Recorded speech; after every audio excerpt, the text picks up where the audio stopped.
आए, उनको बुला के हथ लेवा तो करा दो, उनको बुला के हथलेवा तो करा दो, उनको बुला के हथ लेवा तो करा दो, उनको बुला के हथलेवा तो करा दो। मुझे श्याम सुंदर की दुल्हन बना दो, मुझे श्याम सुंदर की दुल्हन बना दो, मुझे बंसी वाले की दुल्हन बना दो, मुझे बंसी वाले की दुल्हन बना दो।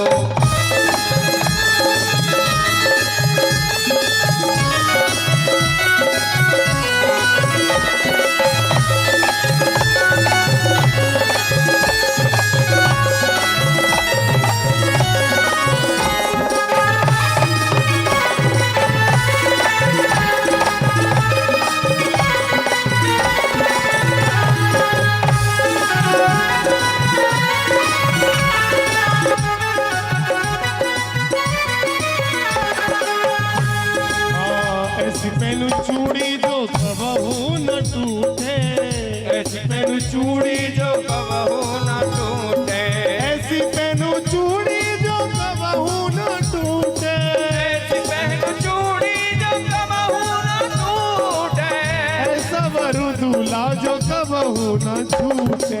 ऐसा वरु दूल्हा जो कबहू न रूठे।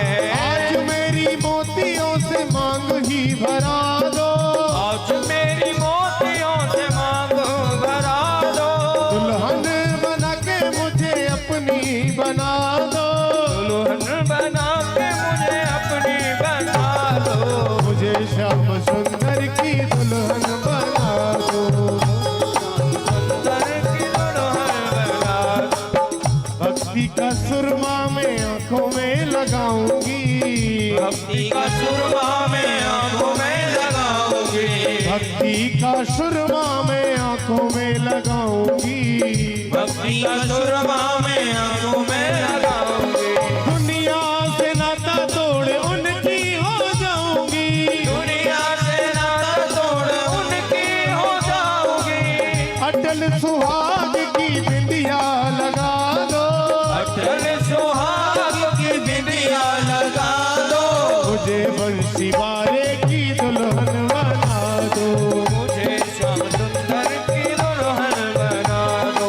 आओ मेरी सखियों मुझे मेहंदी लगा दो, आओ मेरी सखियां मुझे मेहंदी लगा दो, मेहंदी लगा के मुझे ऐसी सजा दो, मेहंदी लगा के मुझे ऐसी सजा दो, मुझे श्याम सुंदर की दुल्हन बना दो, मुझे श्याम सुंदर की दुल्हन बना दो, मुझे बंसी वाले की दुल्हन बना दो, मुझे बंसी वाले की दुल्हन बना दो, मुझे बंसी वाले की दुल्हन बना दो, मुझे बंसी वाले की दुल्हन बना दो, मुझे श्याम सुंदर की दुल्हन बना दो, मुझे श्याम सुंदर की दुल्हन बना दो, मुझे बंसी वाले की दुल्हन बना दो, मुझे बंसी वाले की दुल्हन दुल्हन बना दो।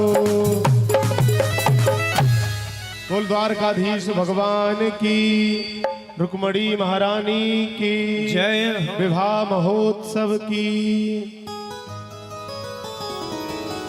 अब देखिए, जो भक्त ठाकुर जी का कन्यादान और पूजन करना चाहते हैं, केवल एक भजन और गाएंगे, उसके बाद में सभी लोग अपने स्थान पर बैठ जाएं। जिन्होंने कन्यादान नहीं किया है, पूजन नहीं किया है, वो शीघ्र इस भजन के अंतर्गत कर लें।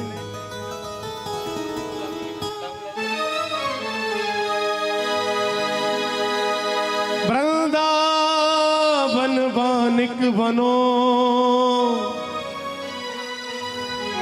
भ्रमर करे गुंजार, दुल्हन प्यारी रुक्मणी वे हो, दूल्हा नंद कुमार, दूल्हा नंद कुमार के प्यारो, दूल्हा नंद कुमार। हो कन्हैया तेरी शादी में, ओहो श्याम तेरी शादी में, प्यारे हो कन्हैया तेरी शादी में, श्याम तेरी शादी में, जय नाचेंगे आज सारी रात कन्हैया तेरी शादी में। अब भैया ये बताओ ठाकुर जी के बाराती कौन कौन है यहाँ पे? जो बाराती बने हैं वो अपने स्थान पर खड़े हो जाएं, और बारातियों से कुछ कहने की आवश्यकता नहीं है, क्योंकि उनको पता है कि हमको क्या करना है। तो क्या कहना है? अरे नाचेंगे झूमेंगे नाचेंगे झूमेंगे नाचेंगे आज सारी रात कन्हैया तेरी शादी में, नाचेंगे आज सारी रात कन्हैया तेरी शादी में, अरे नाचेंगे आज सारी रात कन्हैया तेरी शादी में, नाचेंगे आज सारी रात कन्हैया तेरी शादी में, अरे हाँ कन्हैया तेरी शादी में, श्याम तेरी शादी में, कन्हैया तेरी शादी में, राम तेरी शादी में, अरे नाचेंगे झूमेंगे कूदेंगे मटकेंगे नाचेंगे आज सारी रात कन्हैया तेरी शादी में, नाचेंगे आज मेरा रात कन्हैया तेरी शादी में।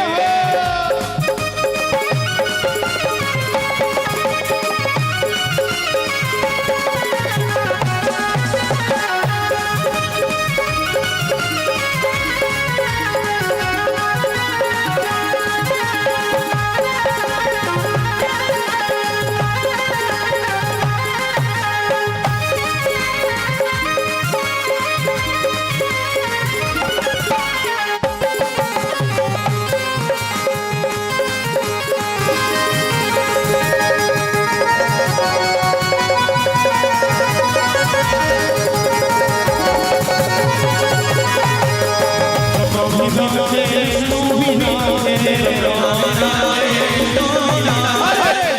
भी नाचे विष्णु भी नाचे, भी नाचे विष्णु भी नाचे, शंकर भी नाचे शंकर भी नाचे, शंकर भी नाचे शंकर भी नाचे, शंकर भी नाचे शिव शंकर भी नाचे, शंकर भी नाचे शिव शंकर भी नाचे, अरे उठा उठा के हाथ कन्हैया तेरी शादी में, नाचेंगे आज सारी रात कन्हैया तेरी शादी में।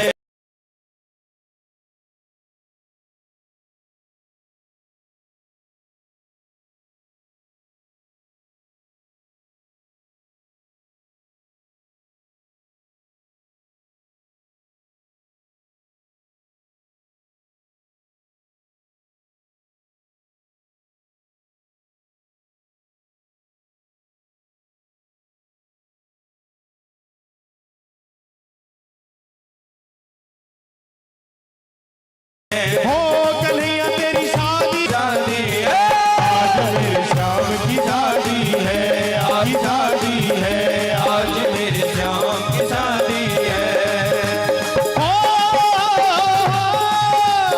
ऐसा लगता है जैसे ब्रजधाम की शादी है, आज मेरे श्याम की शादी है, आज मेरे श्याम की शादी है, आज मेरे श्याम की शादी है, आज मेरे श्याम की शादी है।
श्याम की शादी है, आज मेरे श्याम की शादी है, आज मेरे श्याम की शादी है। अरे हो श्याम की शादी है, मेरे भगवान की शादी है, ओ श्याम की शादी है, मेरे भगवान की शादी है। आज मेरे श्याम की शादी है, आज मेरे श्याम की शादी है।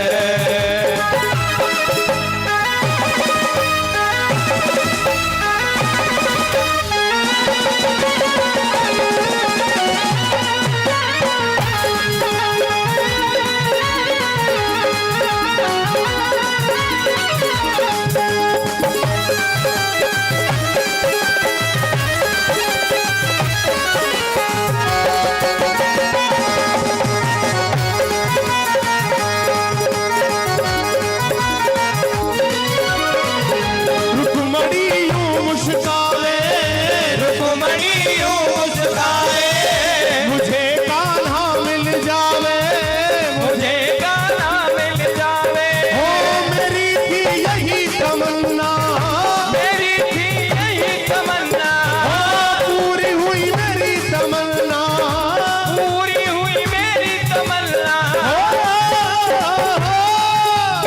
ऐसा मुझे लगता है कि ब्रह्मांड की शादी है, आज मेरे श्याम की शादी है, आज मेरे श्याम की शादी है। अरे हो श्याम की शादी है, मेरे भगवान की शादी है, श्याम की शादी है, मेरे भगवान की शादी है। आज मेरे श्याम की शादी है, आज मेरे श्याम की शादी है, आज मेरे श्याम की शादी है।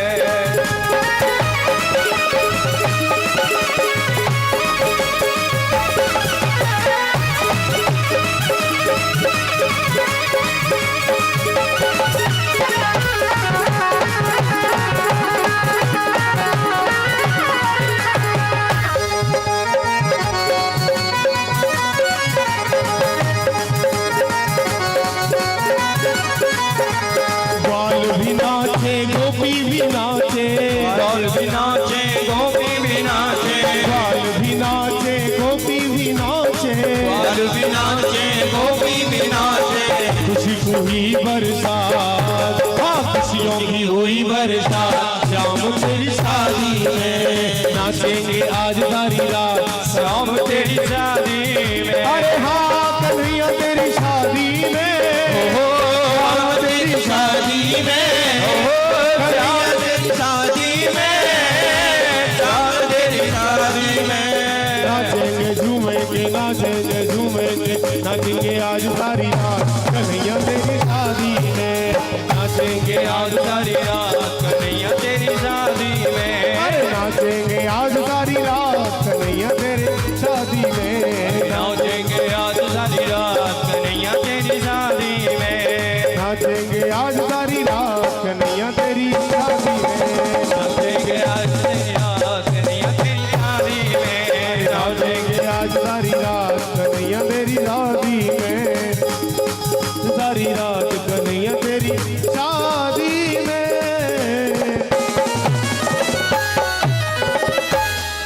बोलिए द्वारकाधीश भगवान की, रुक्मणी महारानी की जय।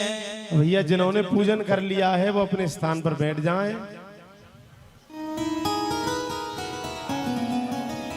अब महाराज रुक्मणी जी को गोविंद जो हैं वह वर के रूप में प्राप्त हो गए हैं, वर के रूप में मिल गए हैं। जय जय श्री नंदो के दुलारे, यशोदा के प्राणन के प्यारे। अब बड़ा ही सुंदर महाराज बारात का स्वागत हुआ है। कृष्ण के मित्र जो हैं वो भी खूब धूमधाम से उत्सव मना रहे हैं, खूब धूमधाम से विवाह। और शांडिल्य मुनि जो हैं वो वेद मंत्रों के द्वारा उच्चारण कर रहे हैं। सबके मन में बड़ा ही आनंद हुआ है, सबने खूब खुशी मनाई है। लक्ष्मी स्वरूपणी जो रुक्मणी जो हैं उनको भी महाराज बहुत अच्छा लगा कि गोविंद जो हैं वो वर के रूप में प्राप्त होकर वो भी महाराज उनको भी बड़े गदगद हो गई हैं रुक्मणी जी। अभी पता गुड़ चलता है मड़ी ना हटवा दो अब एक बात कहें कि व्यक्ति जब ज्यादा बढ़ता है, जो व्यक्ति ज्यादा उन्नति पर जाता है तो उसके शत्रु भी उतने ही हो जाते हैं। जो ज्यादा उठेगा महाराज उसके शत्रु भी ज्यादा हो जाते हैं। ये शत्रु भी किसी बिना कारण के नहीं होते हैं। दुख में तड़पो मती, सुख में फूलो मती, प्राण जाए मगर नाम भूलो मती, मुरली वाले को मन से रिझाते चलो, कृष्ण गोविंद गोपाल गाते चलो। देखिए हर परिस्थिति में रहना है तो गोविंद का स्मरण हमेशा आपके हृदय में बना रहे। यही तो महाराज जीवन का परम आनंद है, यही तो जीवन का परम तत्व है, यही तो जीवन का परम लक्ष्य है। अब रुक्मणी जी ने पहले पुत्र को जन्म दिया है जिसका नाम है प्रद्युम्न, यानी जिसने अपने जीवन में सुंदर प्रकाश का, महाराज जिसके जीवन में सुंदर कर्म का प्रकाश हो उसे प्रद्युम्न कहते हैं। अब लेकिन कृष्ण के शत्रुओं की कमी नहीं है। एक सम्रासुर नाम का असुर गोविंद के यहाँ प्रसूति गृह से बालक को चुरा कर ले गया और आकाश में से महाराज उस बालक को समुद्र में फेंक दिया है। अब मछली जो है उस बालक को निगल गई है और सम्रासुर के यहाँ भोजन बनाने का काम करती है विद्यावती। तो सम्रासुर ने कहा कि तुम इस बच्चे का लालन पालन करो, क्योंकि विद्यावती के कान में नारद जी कह गए थे कि तुम्हारा पति जो है वो तुम्हारी गोद में ही खेल रहा है, यही तुम्हारा पति है। जब शिव तीसरा नयन उघारा, निर्कत काम भयो जरि छारा। भगवान शिव जब कामदेव को जलाकर भस्म करके दिया तो काम की पत्नी जो है महाराज रति रोधन करने लगी। तो भगवान शिव ने कहा कि तुम्हारा पति जो कृष्ण का पुत्र बनेगा और सम्रासुर के यहाँ तुम भोजन बनाने का कार्य करना और तुम्हारा पति जो है वो तुम्हें वहां मिल जाएगा। अब महाराज प्रद्युम्न जी वहां आ गए हैं और अब तक भगवान कृष्ण के विवाह हो गए हैं 16,108। देखिए ये 16,108 विवाह जो भगवान के हुए हैं, क्योंकि भगवान तो सबके पति हैं, परमात्मा तो सर्व अंतर्यामी हैं, सबके पति हैं महाराज। भगवान का दूसरा विवाह भालू की बेटी के साथ में हुआ, जामवती के साथ में। एक सत्राजित राजा थे, वो बड़े प्रतापी थे। उनके पास में एक मणि थी, उस मणि का नाम था शयमंतक मणि। उस मणि की नित्य प्रति 10 घंटे सेवा करने के बाद में वो 2 कुंटल सोना नित्य प्रति वो मणि निकालती थी। तो भगवान ने एक दिन हास करते हुए सत्राजित से पूछा कि आपके घर में कितने सदस्य हैं? बोले एक मैं हूँ, एक मेरी वृद्ध पत्नी है और एक मेरा छोटा भाई प्रसेन है और एक मेरी बेटी है सत्यभामा। तो बोले कि कुल 3.5 प्राणी हैं, इतने स्वर्ण देने वाली मणि का तुम क्या करोगे? इस मणि को आप हमारे खजाने में रख दो और जिससे हम समाज का कल्याण करेंगे। देखिए भगवान ने वो मणि अपने लिए नहीं मांगी थी, वो समाज के कल्याण के लिए भगवान ने मणि मांगी थी।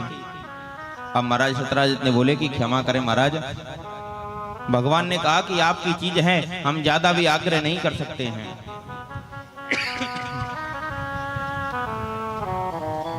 आज महाराज उनके भाई प्रसेन जो हैं उन्होंने मणि को पहनकर जंगल में गए और वहां प्रसेन को सिंह ने मार दिया और मणि को छुड़ा लिया था। तो वहां से महाराज जामवंत जी जा रहे थे, तो जामवंत जी ने महाराज सिंह को मारकर मणि को अपनी बेटी को खेलने के लिए दे दी, जामवती के लिए। अब सत्राजित ने सोचा कि मेरे भाई को किसने मारा है। फिर याद आया कि परसों कृष्ण जो हैं वो मुझसे मणि मांग रहे थे और मैंने मना कर दिया तो मणि गोविंद ने छुड़ा लिए हैं और मेरे भाई प्रसेन को मार दिया है। अब इतना बड़ा कलंक जो है गोविंद पर लगा है। देखिए भादों के महीने में जो चतुर्थी के दिन जो चंद्रमा निकलता है वो नहीं देखना चाहिए, जो उसको देखने से कलंक लग जाता है। तो भगवान बोले कि गुरुदेव मैंने तो गर्गाचार्य जी से बोले कि मैंने तो प्रसेन को देखा भी नहीं है, इतना बड़ा कलंक मुझ पर क्यों लगा है। देखिए काजर से भी काली चीज होती है जो व्यर्थ का कलंक। अब महाराज भगवान जहाँ प्रसेन मरा पड़ा था वहां गए, वहां से महाराज सिंह के पैरों को देखते देखते जहाँ सिंह मरा पड़ा था वहां महाराज जानी भाल रीछ के पैर बने हुए थे। तो महाराज रीछ के पैर चिन्हों को देखते देखते भगवान गुफा में सीधे घुस गए और जामवंत जी और महाराज हमारे गोविंद में बड़ा भारी युद्ध छिड़ गया। अब जामवंत जी बोले कि मैं समझ गया कि आप मेरे रघुवर हो। महाराज जामवंत जी ने मणि को समर्पित करके और जामवंती जो है वो महाराज कृष्ण के हाथों में दे दी। अब महाराज भगवान का दूसरा विवाह जामवती जी के साथ में हुआ है। सत्यराजित बोले कि आप मणि की बात क्या करते हो, आप मेरी पुत्री जो है सत्यभामा इसको भी आप। महाराज भगवान का तीसरा विवाह जो है वो सत्यभामा जी के साथ में हुआ है।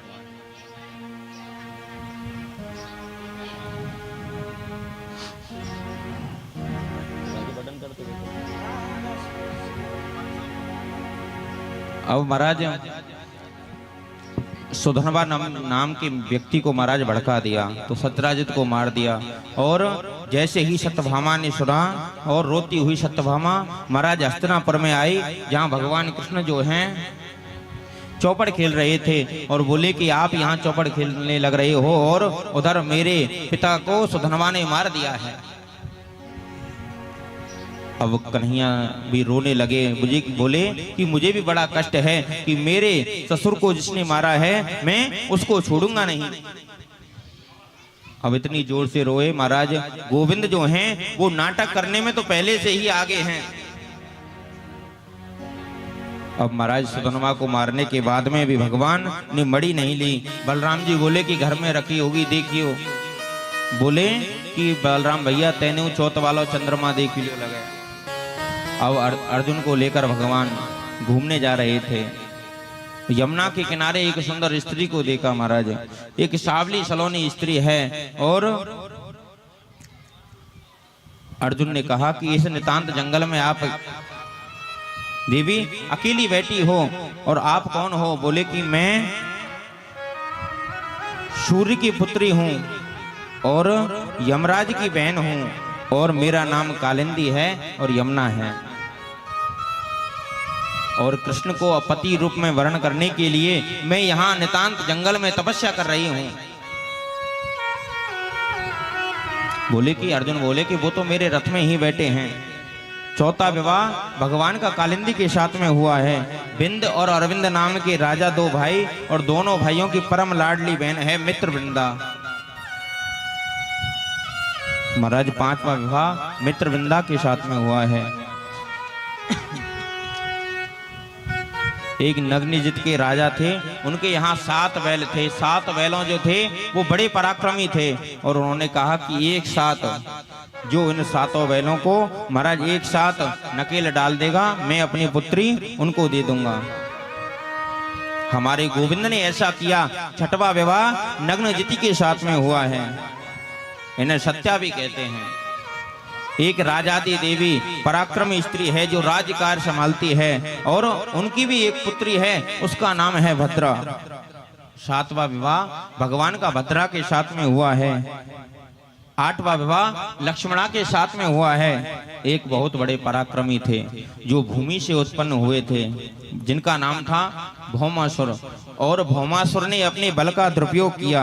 कभी कभी व्यक्ति धन का दुरुपयोग करता है, कभी कभी व्यक्ति महाराज जब तक धन है बल है, जब तक आपके साथ में विवेक नहीं है तो आपका सब कुछ बिगड़ जाएगा। अब भौमासुर क्या करता कि बड़े बड़े राजघरानों में जाता और राजकुमारियों को हरण कर ले आता। मन में संकल्प किया कि जब यह राजकुमारी जो हैं, यह राजकुमारी 20,000 हो जाएंगी, उस दिन मैं इन सबसे एक ही मुहूर्त में विवाह कर लूंगा। 16,100 राजकुमारियों को बंदी बना रखा है। अब महाराज जैसे ही भगवान के पास में सूचना मिली तो भगवान बोले कि माता आदिति का महाराज जो कुंडल है वो भी महाराज उसने चुराया था। अब हम भगवान सत्यभामा को लेकर भौमासुर के कारागृह में जैसे ही प्रवेश किया तो भौमासुर जो है वो कृष्ण के हाथों महाराज मारा गया। अब जैसे ही कारागृह में गोविंद ने प्रवेश किया तो महाराज 16,000 राजकुमारियों को देखा तो गोविंद के नेत्र जो हैं वो सजल हो गए। बोले कि अब ये राजकुमारियां कहाँ जाएंगी और अब इनसे कौन विवाह करेगा, क्योंकि ये भौमासुर के कारागृह में बंद रहकर आई हैं। इनके माता पिता भी जो हैं इनको स्वीकार नहीं करेंगे। केवल इनके दो ही रास्ते हैं, या तो ये गंदे रास्ते पर चले जाएंगे और या ये कुएं में गिरकर अपने आत्महत्या कर लें। तो गोविंद बोले कि आपके मन में यदि कोई विचार ना हो तो मैं आपको अपनी पत्नी के रूप में स्वीकार करता हूँ। तो भगवान ने एक ही मुहूर्त में 16,000 राजकुमारियों से महाराज एक संग विवाह कर लिया है। बोलिए द्वारकाधीश भगवान की जय हो। अब महाराज भगवान द्वारका में आ गए हैं। भगवान के इतने विवाह क्यों, 16,108 विवाह क्यों? क्योंकि वेद के 3 कांड हैं, ज्ञान कांड के 4,000 मंत्र हैं, कर्म कांड के 80,000 मंत्र हैं और उपासना कांड के 16,000 मंत्र हैं। जो परमात्मा के समीप हमको ले जाए उसी का नाम तो उपासना है। और 100 प्रकार के उपनिषद हैं जो भी महाराज हमारे गोविंद की सब पत्नियां हैं। 16,108 हमारे द्वारकाधीश भगवान के विवाह हुए हैं। अब भगवान के पुत्र जो हैं वो बड़े सुशील हैं। बड़े पुत्र प्रद्युम्न हैं। प्रद्युम्न के 2 विवाह हुए, अनिरुद्ध के भी 2 विवाह हुए। अब कृष्ण की पत्नियां जो हैं वो महाराज बड़े ही भाव से, बड़े ही प्रेम से रहते हैं। लेकिन गोविंद के मन में आई कि मैंने रुक्मिणी जी के चेहरे पर जरा सा भी कभी क्रोध नहीं देखा है। मंत्री से लेकर महामंत्री तक, दरबान से लेकर महाराज द्वारपालों तक सब केवल यही बात कहते थे कि रुक्मिणी जैसी मालकिन भगवान सबको दे। किसी ने भी महाराज रुक्मिणी जी के चेहरे पर जरा सा भी क्रोध नहीं देखा। आज हमारे कन्हैया ने सोचा कि कुछ ऐसी अटपटी बात कहूं कि जिससे रुक्मिणी जी को क्रोध आ जाए। अब गोविंद के मन में आ गई महाराज। बोले कि यह भी कोई बात होती है, लेकिन प्रभु के मन में जो आ गई। अब रुक्मिणी जी के पास में गोविंद जो हैं वो महाराज शांत बैठे हैं। और रुक्मिणी जी बोली कि आज आप उदास क्यों हो, क्या बात है, आप इतने चिंतित क्यों हो? तो गोविंद बोले कि कोई खास बात नहीं है। तो रुक्मिणी जी बोली सुनिए, मुझसे कोई गलती हो गई है क्या? तो गोविंद बोले कि एक गलती होती तो मैं बताता, तुमने तो गलती पर गलती की है। रुक्मिणी जी बोली कि गलती क्या की है ये तो बताओ। बोले कि सबसे पहली गलती तो आपने ये की है कि मुझसे आपने विवाह किया है और आपसे तो बड़े बड़े राजकुमार विवाह करने को तैयार थे और तुमने तो एक ग्वारिया गवारिया से विवाह करके तुम्हें क्या मिला है? फिर भी रुक्मिणी जी महाराज शांत बैठी हैं। बोले कि आप सोचती कि मैं विवाह तो बिल्कुल नहीं करती, लेकिन इसलिए कर लिया कि आप बड़े भारी वीर हो। अब गोविंद बोले कि हम काई के वीर हैं? महाराज बोले कि मुझसे बड़ा डरपोक आदमी तो इस दुनिया में कोई भी नहीं है। बड़े बड़े राजाओं के डर के वजह से मैं समुद्र के बीच में रहता हूं। अब महाराज रुक्मिणी जी ने तो भी कोई जवाब नहीं दिया। तो गोविंद बोले कि अभी कुछ नहीं बिगड़ा है और मैं शिशुपाल से तुम्हारी बात पक्की कर आया हूं, तो कर दूं और तुम्हारा विवाह करा दूं। लेकिन फिर भी महाराज रुक्मिणी जी ने कोई भी जवाब नहीं दिया। अब भगवान ने देखा कि देखो तो सही, रुक्मणी जी का चेहरा जब क्रोध आता है तो कैसा लगता है।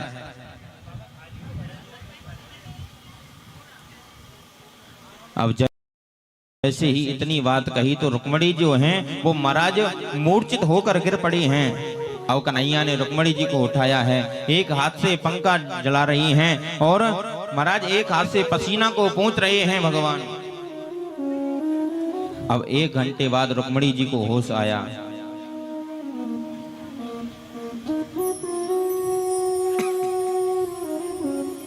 तो गोविंद बोले कि मैंने आपके चेहरे पर कभी क्रोध नहीं देखा है, इसलिए ये अटपटी बातें जो हैं ये मैंने तुमसे कही हैं। अब रुक्मणी जी बोले कि आपने कुछ गलत नहीं किया है और तुम्हारा और मेरा कहाँ मेल है, कहाँ तो तुम महाराज परम पूर्ण परमात्मा और कहाँ मैं एक प्रकृति के अवृद्ध एक नारी, मेरा और आपका क्या मेल है। अब रुक्मणी जी बोली कि क्या आपके भी माता पिता होते हैं क्या? सबके माता पिता तो आप हो, जगत के पिता तो आप हो। अब रुक्मणी जी बोली कि आप कहते हो कि काले हो, बोले कि काले हो तो ही कमाल करते हो और भगवान जाने अगर गोरे होते तो न जाने क्या करते।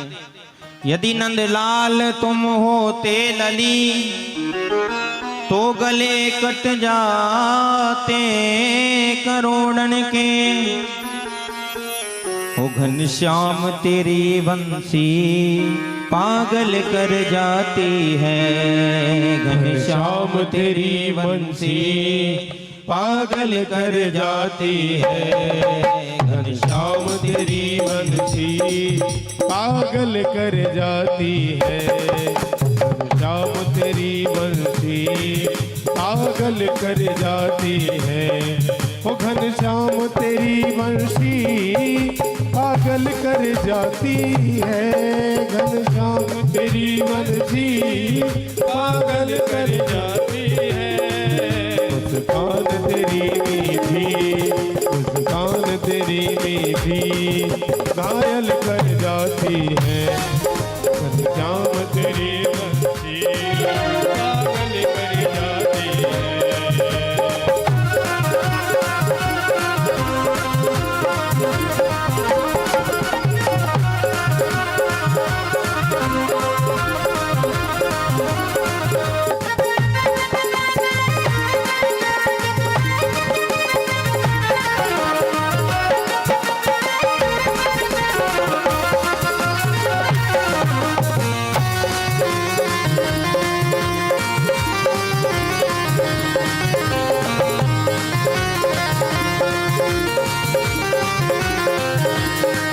यदि सोने की होती तो क्या करती मुरली, यदि सोने की होती तो क्या करती मुरली।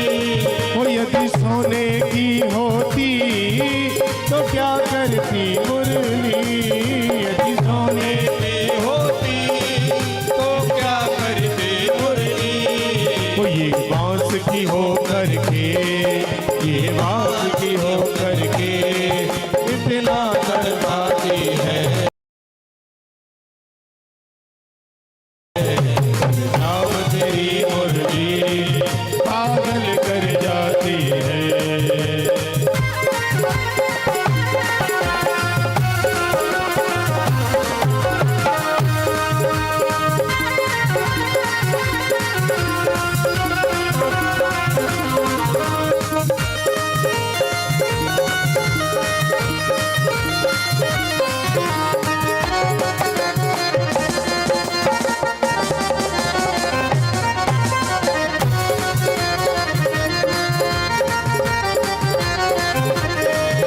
तुम गोरे होते तो जन क्या करते मोहन, गोरे होते तो जन क्या करते मोहन।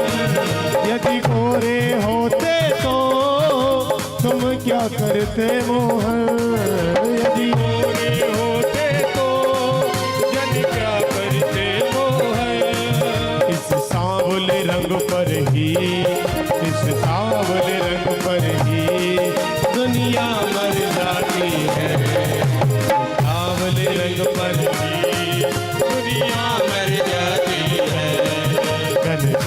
तेरी मुरली घायल कर जाती है। घनश्याम तेरी मुरली घायल कर जाती है।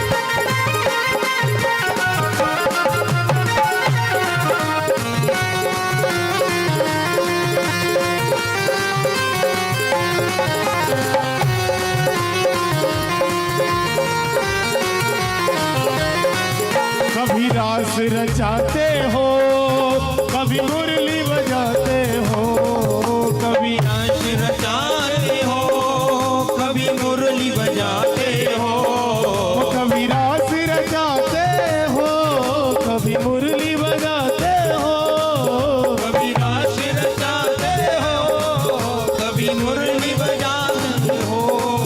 कभी माखन खाने की, कभी माखन खाने की मन में आ जाती है। घनश्याम तेरी मुरली घायल कर जाती है। वो पागल कर जाती है, घायल कर जाती है। घायल कर जाती है। घनश्याम तेरी बंसी, घनश्याम तेरी बंसी पागल कर जाती है। घनश्याम तेरी बंसी घायल कर जाती है। वो घायल कर जाती है, घायल कर जाती है। वो पागल कर जाती है। बोलो बंसी वारे की जय। बोलिए द्वारकाधीश भगवान की। अब महाराज राजा परीक्षित को सुखदेव जी महाराज एक बड़ा ही सुंदर प्रसंग सुनाते हैं। बोले कि कृष्ण जैसा करुणा का सागर कौन हो सकता है। कृष्ण के बचपन के सखा हैं सुदामा, जिनका नाम है सुदामा। जो सुदामा जी जो हैं वो बचपन से ही महाराज विरक्त हैं। इंद्रियां भी महाराज सुदामा जी की विरक्ति हैं। मन जो है वो बड़ा शांत है और महाराज जितेंद्रिय हैं सुदामा जी। सुदामा जी जो हैं वो परम जितेंद्रिय हैं, लेकिन सुदामा जी ने कभी अपने जीवन में भिक्षा नहीं मांगी है। ऐसा किसी शास्त्र में नहीं लिखा हुआ है कि सुदामा जी ने भिक्षा मांगी है।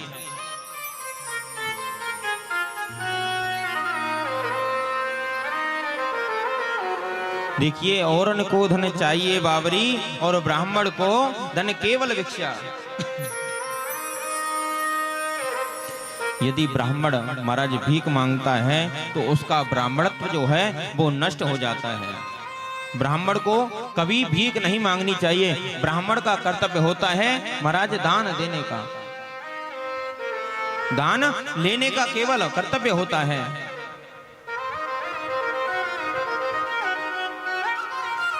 महाराज सुदामा जी घर में सुबह खाएं और शाम के लिए अन्न नहीं रहता, यह बिल्कुल सही बात है। लेकिन सुदामा जी दरिद्र नहीं है, यह बिल्कुल गलत बात है।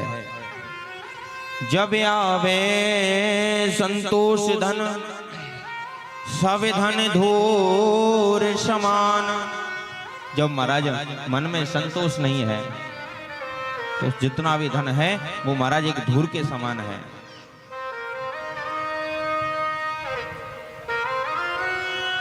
दरिद्र वही है जो असंतोषी है, जिसके मन में बिल्कुल जरा सा भी संतोष नहीं है। महाराज कवि सुदामा जी फल खाकर अपना समय व्यतीत कर लेते थे। और जब हम खेत काटते हैं, खेत काटने के बाद में कुछ अन्न के दाने जो हैं वो महाराज खेत में पड़े रह जाते हैं, तो उनको लाकर महाराज धोकर और महाराज 2 टिक्कर सुबह बनाते हैं और 2 टिक्कर शाम को ठाकुर जी का बड़े ही भाव से भोग लगाते हैं। अब एक दिन उनकी पत्नी जो है, उनकी पत्नी बेचारी उनके अंदर एक क्लेश हुआ कि एक दिन हाथ जोड़कर सुदामा जी से बोली कि सुनिए, आपको मालूम है कि द्वारका के नाथ जो श्री कृष्ण हैं वो आपके सखा हैं, वो आपके बचपन के मित्र हैं। अब सुदामा जी ने जैसे ही सुना बोले कि वो मेरे बचपन का मित्र ही नहीं है। आज पत्नी से बोले कि तुमने कितनी पुरानी बात जो है वो मुझको याद दिला दी है। तो सुदामा जी की पत्नी बोली कि कभी तुम्हारा उनसे मिलने का मन नहीं होता है? तो सुदामा जी बोले कि ऐसा कौन सा पुरुष होगा जो कृष्ण जैसे मित्र को पाकर मिलने की आकांक्षा नहीं करता होगा। जब भी मेरा मन कृष्ण से मिलने का होता है तो मैं नेत्र बंद करके गोविंद से मिल ले आता हूं और गोविंद से मिलकर मैं वापस आ जाता हूं। तो पत्नी ने कहा तो ऐसे तो हो गया कल्याण। अब पत्नी बोली कि मैं अर्धांगिनी हूं। पत्नी बोली कि मैं अर्धांगिनी हूं और पति कितना भी भक्ति करे महाराज उस पर पत्नी का कोई भी असर नहीं होता है, लेकिन शरीर से यदि पति जो है सत्कर्म करे उसका आधा फल जो है वो पत्नी को मिलता है। एक बार तुम कृष्ण से शरीर से मिलने तो जाइए। अब सुदामा जी बोले कि देवी तुम तो जानती हो मैं किसी से कुछ मांगता नहीं और गुरु के घर और मित्र के घर कभी खाली हाथ नहीं जाना चाहिए, इसलिए मैं जाऊं तो कैसे जाऊं। अब महाराज पत्नी से रहा नहीं गया, बोले कि श्री कृष्ण प्रसन्न होंगे और आपके ऊपर कृष्ण जो हैं वो खूब कृपा करेंगे।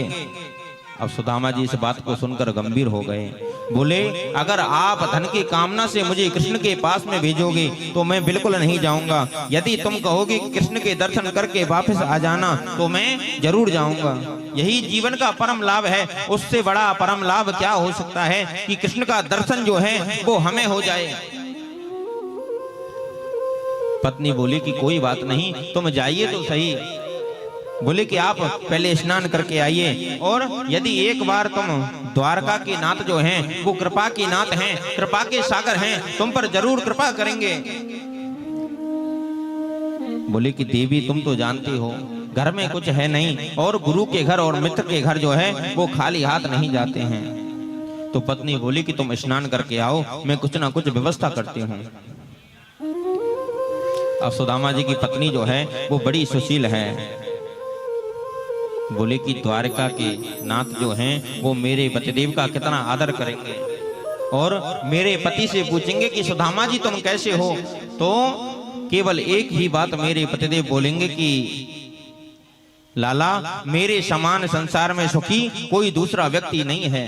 अब कृष्ण को कैसे पता चलेगी कि सुदामा जी के घर में कितनी गरीबी है, एक अन्न का दाना जो है वो भी इसके घर का नहीं है। अब सुदामा जी की पत्नी जो है एक एक मुट्ठी चावल 5 घरों से लाई है। अगर सुदामा जी की पत्नी यदि इशारा कर देती तो महाराज बोरी भर भर के चावल आ जाता, लेकिन एक एक मुट्ठी चावल जो है वो 5 घरों से लाई है, क्योंकि 5 मुट्ठी चावल 5 घरों के अनेकों प्रकार के चावल हैं और एक बिलस्त के कपड़े में बांध दिया है। वो भी महाराज 5 जगह से फटा हुआ है, वो भी साबुत नहीं है कि बोले कि वो भी गोविंद समझ जाएंगे कि एक कपड़ा भी इसके महाराज साबुत नहीं है। इतनी गरीबी है सुदामा जी के।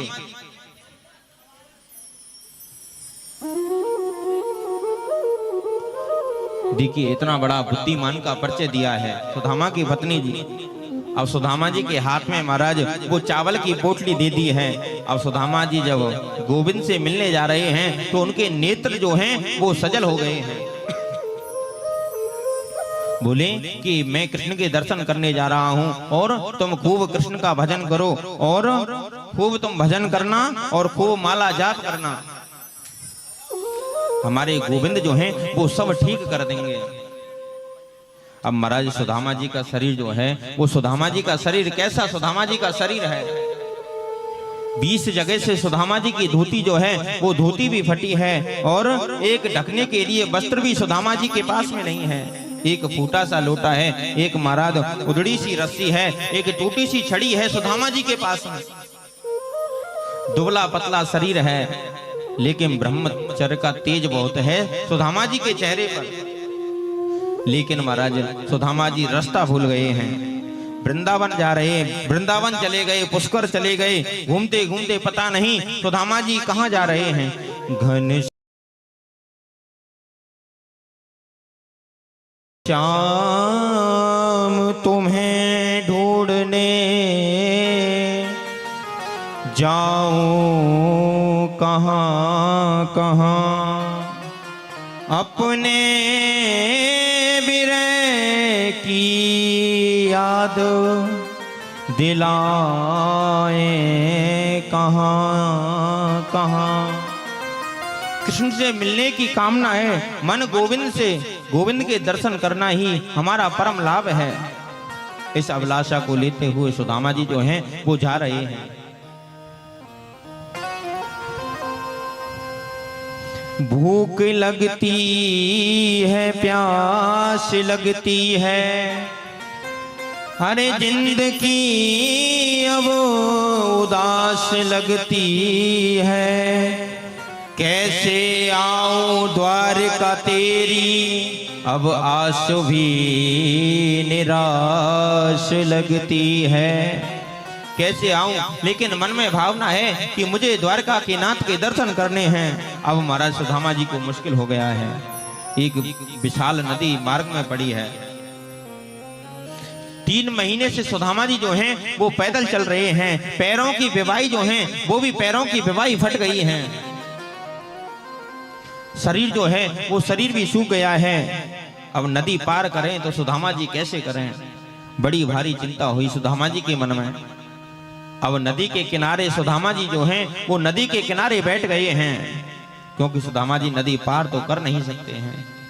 अब एक केवट आ गया कि बोले, अरे भाई कोई पार जाने वाला है क्या? सुदामा जी बोले कि हाँ भैया, हम पार जाने वाले हैं, क्या तुम हमें पार लगा दोगे? अब जैसे ही सुदामा जी नौका में बैठने के लिए तैयार हुए तो केवट बोला कि तुम कहाँ जा रहे हो? यहाँ नाव में बैठ रहे हो, कुछ है भी या वैसे खाली हाथ बैठ रहे हो? तो सुदामा जी बोले कि हमारे पास में पैसा तो है नहीं, अगर बिना पैसा के तुम यदि पार लगा दो तो लगा दो। तो महाराज सुदामा जी लौटते हुए जा रहे हैं तो केवट ने बोले कि आप जैसे को तो हम बिना पैसे के ही पार लगा देंगे। देखिए यह केवट कोई और नहीं है, यह केवट जो है ये हमारे द्वारकाधीश भगवान हैं। यह केवट हमारे कृपा के स्वागर श्री कृष्ण हैं। बोले कि भोला सा ब्राह्मण है, पतली सी छड़ी है और शांत बैठा है। अब केवट जो है वो बार बार देख रहा है। तो सुदामा जी ने भोलेपन से पूछा कि चौरे भैया केवट, तू बार बार मुंह को कहाँ देख रहे हो हैं? केवट ने कहा कि पंडित जी अगर बुरा ना माने तो आप कहाँ जा रहे हो? तो दामा जी बोले कि जो द्वारका के नाथ जो कृष्णचंद्र महाराज जो है ना वो मेरे बचपन के सखा हैं, तो बिनके दर्शन करवे को मैं जा रहा हूँ।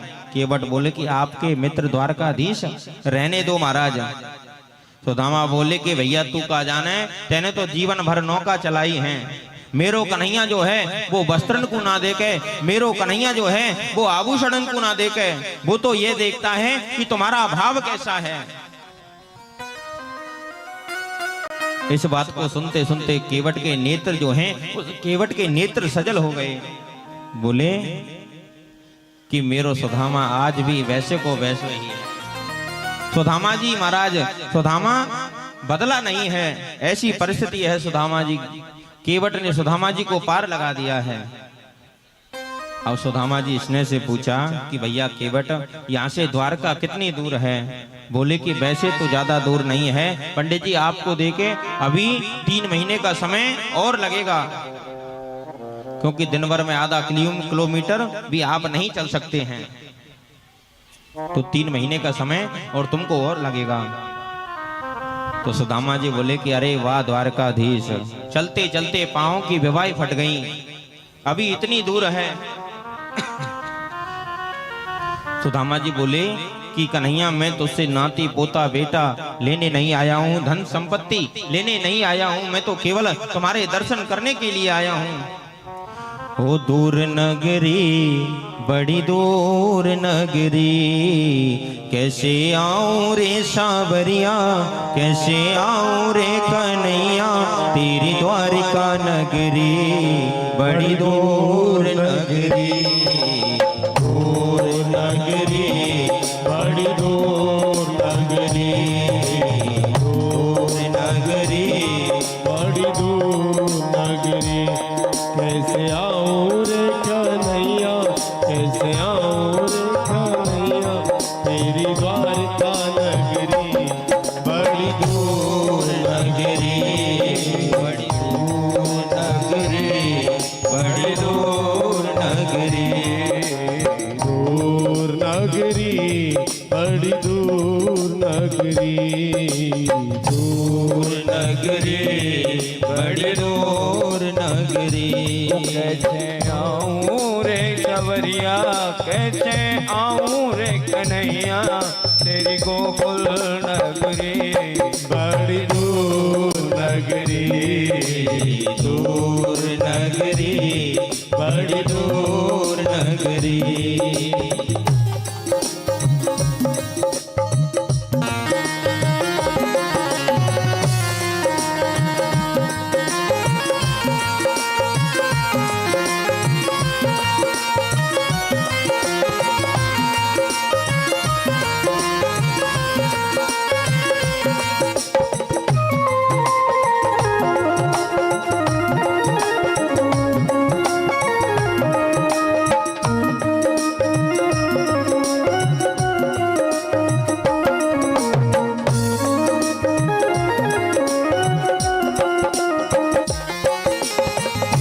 रात में आऊं कान्हा डर मोहे लागे, रात में आऊं कान्हा डर मोहे लागे, रात में आऊं कान्हा डर मोहे लागे, रात में आऊं कान्हा डर मोहे लागे, दिन में आऊं तो दिन में आऊं तो देखे सारी नगरी बड़ी दूर नगरी।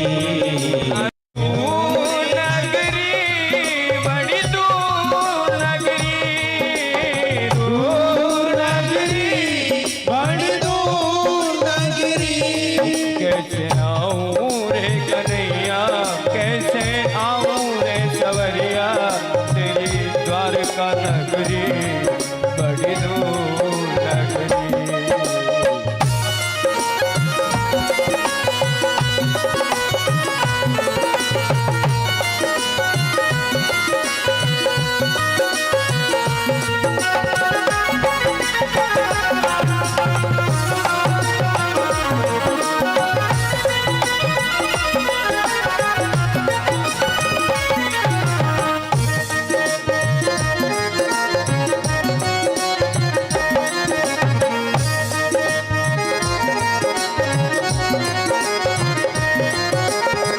सखी संग आऊं कान्हा शर्म मोहे लागे, सखी संग आऊं कान्हा शर्म मोहे लागे, सखी संग आऊं कान्हा शर्म मोहे लागे, सखी संग आऊं कान्हा शर्म मोहे लागे, अकेली आऊं तो भूल जाऊं डगरी बड़ी दूर नगरी दूर नगरी बड़ी दूर नगरी, दूर नगरी बड़ी दूर नगरी, कैसे आऊं रे गोपाला, कैसे आऊं नंदलाला, तेरी द्वारिका नगरी बड़ी दूर नगरी, दूर नगरी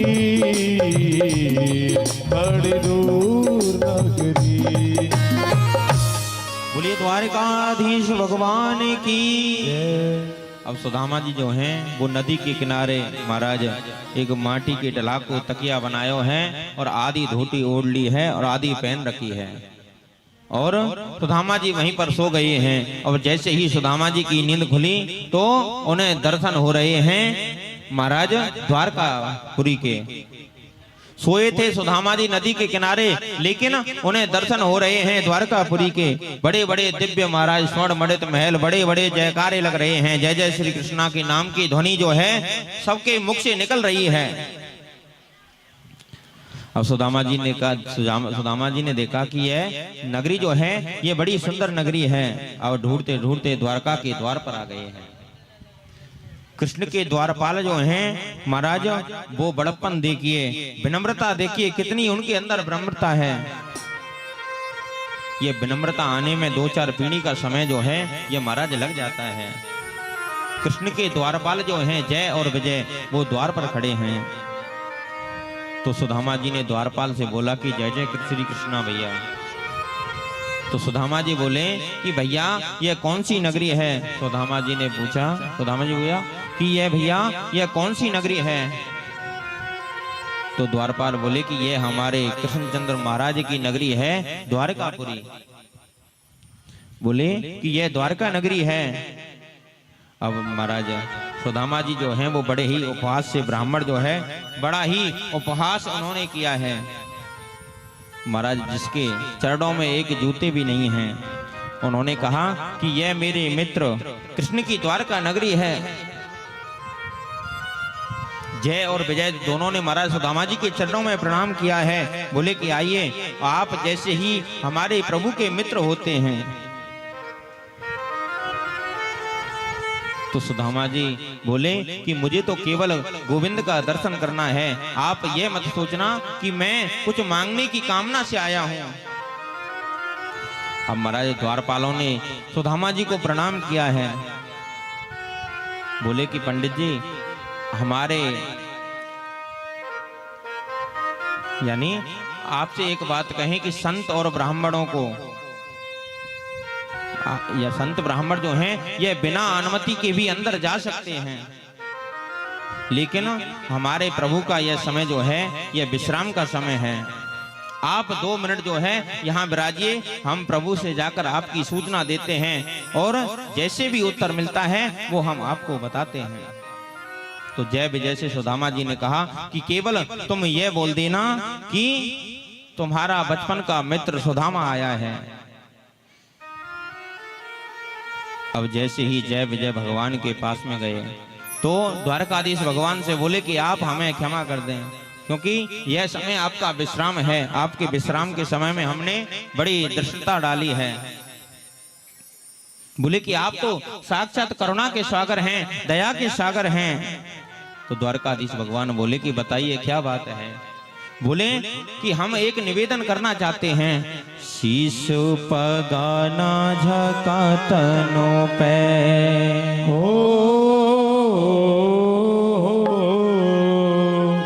शीश पगाना झका तनो पे प्रभु जाने को आही बसे के ग्रामा। धोती पटी दुलटी दुपटी और पाए ओ पा नहीं कि नहीं सामा। पाए ओ पा नहीं कि नहीं सामा। द्वारे खड़ो द्विजे गुरुबल एक हो। द्वारे खड़ो द्विजे गुरुबल दुज रयो चची तो वसुधा विरामा। पूजत दीन दयाल को धाम बतावत अपनो नाम सुदामा। बतावत अपनो नाम सुदामा। बोले कि हम एक निवेदन करना चाहते हैं कि एक ब्राह्मण द्वार पर आया है और उनके पैरों की बेवाई फट गई है, धोती भी 20 जगह से फटी हुई है, सिर ढकने के लिए एक वस्त्र भी उनके पास में नहीं है, टूटी सी रस्सी है और एक फूटा सा लोटा है, एक टूटी सी छड़ी है और आपको आपका मित्र बनता है और अपना नाम उन्होंने सुदामा बना बताया है। अब जैसे ही द्वारकाधीश भगवान ने सुना कि मेरा मित्र सुदामा बोले कि तुम उन्हें अंदर लेकर क्यों नहीं आए। अपने सिंहासन से गोविंद जो हैं वो नीचे उतर पड़े और दौड़ लगाते हुए जा रहे हैं। दुपट्टा गोविंद का कहीं गिरा है और चरण पादुकाएं भी नहीं है महाराज, नंगे पैर ही गोविंद महाराज। लेकिन प्रधान द्वार पर आने के लिए 7 द्योड़ियों को पार करना पड़ता है। तपती हुई बालू में हमारे गोविंद जो हैं महाराज दौड़ते हुए जा रहे हैं। द्वारपाल बोले कि हमसे बहुत बड़ी गलती हो गई है। महामंत्री जी, कोई ब्राह्मण द्वार पर आया था और हमने इनको आकर सूचना दी, जैसे ही उसका नाम इन्होंने सुना है तो गोविंद दौड़ लगा दी है। अब प्रभु के बड़े पुत्र प्रद्युम्न ने पूछा तो बोले कि कोई ब्राह्मण इनसे मिलने आया था, तो जैसे ही हमने नाम बताया तो प्रभु ने दौड़ लगा दी। बोले कि ब्राह्मण यानी द्वारकाधीश भगवान से मिलने यदि ब्रह्मा भी आवे तो महाराज 2 दिन तक का उसको भी इंतजार करना पड़ता है। अब दौड़े दौड़े द्वारकाधीश भगवान जैसे ही प्रधान द्वार पर आए हैं और महाराज सुदामा को उठाकर अंक में भर लिया है और यही भक्त और भगवान का मिलन हुआ है। देखे सुदामा की दीन दशा हो,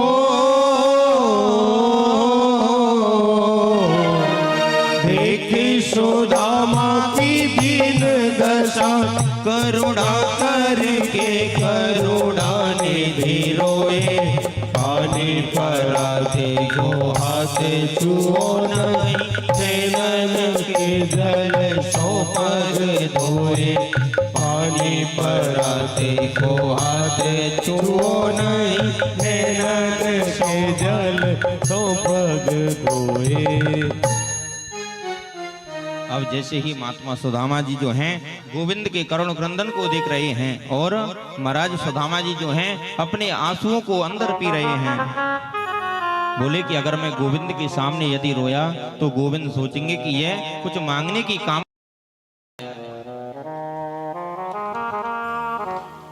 अब सुदामा को लेते महाराज धीरे धीरे प्रभु जो हैं वो सुदामा जी की करुणा को देखकर उद्धव जी भी गदगद हो गए हैं।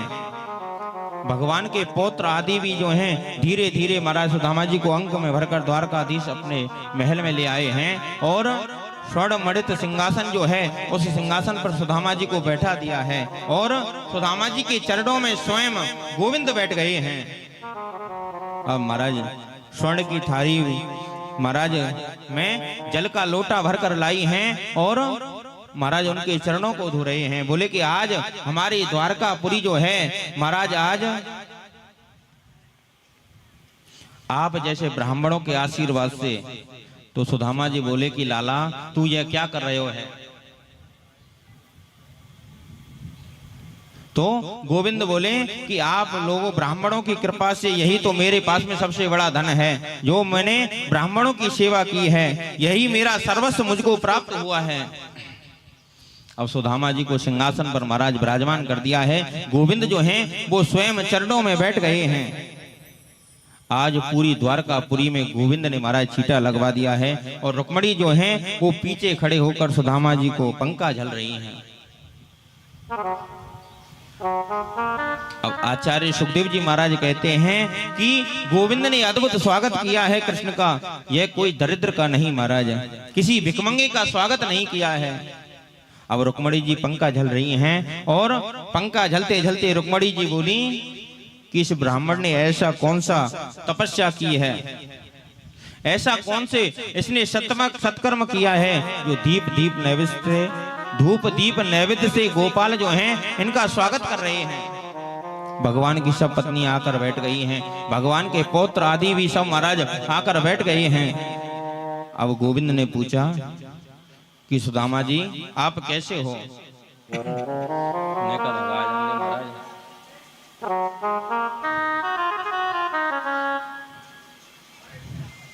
अब सुदामा जी ने जवाब दिया कि मेरे समान संसार में दूसरा सुखी व्यक्ति कोई नहीं है। अब गोविंद बोले कि यह तो मुझे दिखाई दे रहा है सुदामा जी कि तुम कितने सुखी हो और कितने दुखी हो।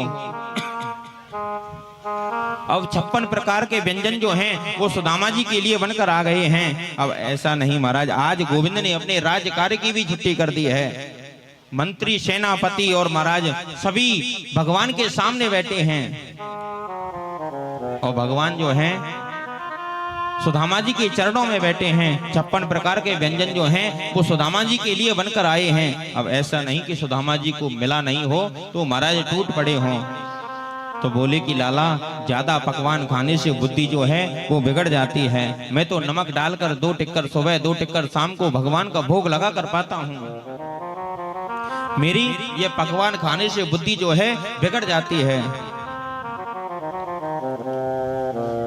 तो सुदामा जी बोले कि लाला ऐसी बात है तो हम दोनों संग में मिलकर प्रसाद पाएंगे। तो आचार्य सुखदेव मुनि महाराज बोले कि परीक्षित, दोनों मित्रों के वेश को देखो। एक मित्र के चरणों की पातकाएं सोने की हैं और दूसरे मित्र के जो महाराज एक धोती जो है वो भी 20 जगह से फटी हुई है। दोनों में महाराज विचार करो, दोनों में समानता है। और एक महाराज दोनों के लिए एक ही थाली बनकर आई है और एक साथ दोनों बड़े ही भाव से प्रेम से भोग पा रहे हैं। अब सुदामा जी की पत्नी जो हैं वो महाराज प्रणाम करती जा रही हैं। सबसे पहले रुक्मणी जी आई हैं। बोले मैं रुक्मणी जी हूँ, मैं प्रणाम करती हूँ। तो बोले सुदामा जी चिर सौभाग्यवती रहो। फिर महाराज जामवती जी आई हैं। बोले कि मैं जामवती जी हूँ, मैं प्रणाम करती हूँ। तो सुदामा जी बोले कि चिर सौभाग्यवती रहो। बोले कि मैं सत्यभामा हूँ, मैं प्रणाम करती हूँ। सुदामा जी बोले चिर सौभाग्यवती रहो। मैं कालिंदी हूँ, प्रणाम करती हूँ। तो बोले कि चिर सौभाग्यवती रहो देवी। मैं मित्र वृंदा हूँ, मैं प्रणाम करती हूँ, चिर सौभाग्यवती रहो। महाराज एक एक करके सुदामा जी की पत्नी जो हैं वो प्रणाम, यानी सुदामा जी को कृष्ण की पत्नी जो हैं वो प्रणाम करती जा रही हैं। और हमारे सुदामा जी जो हैं वो उनको आशीर्वाद देते जा रहे हैं, चिर सौभाग्यवती रहो देवी। अब जैसे ही सुदामा जी का हाथ थक जाता था तो एक हाथ से दूसरे हाथ को पकड़ लेते थे। अब सुदामा जी कन्हैया से बोले कि कन्हैया एक बात बता।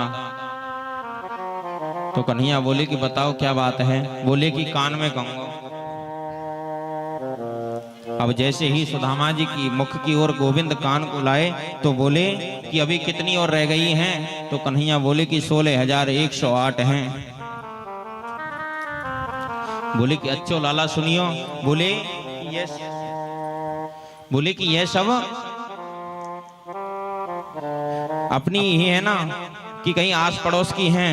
नहीं भैया, ये सब अपनी ही हैं। बोले कि लाला मैं तो आशीर्वाद देतो थक गया हूँ। इन सब की ओर से तू ही आशीर्वाद ले ले तो इन सबको आशीर्वाद मिल जाएगा। अब महाराज भगवान ने ऐसा ही किया और भगवान ने सुदामा जी से आशीर्वाद लिया और प्रमाण आदि से जैसे ही प्रणाम से फ्री हुए।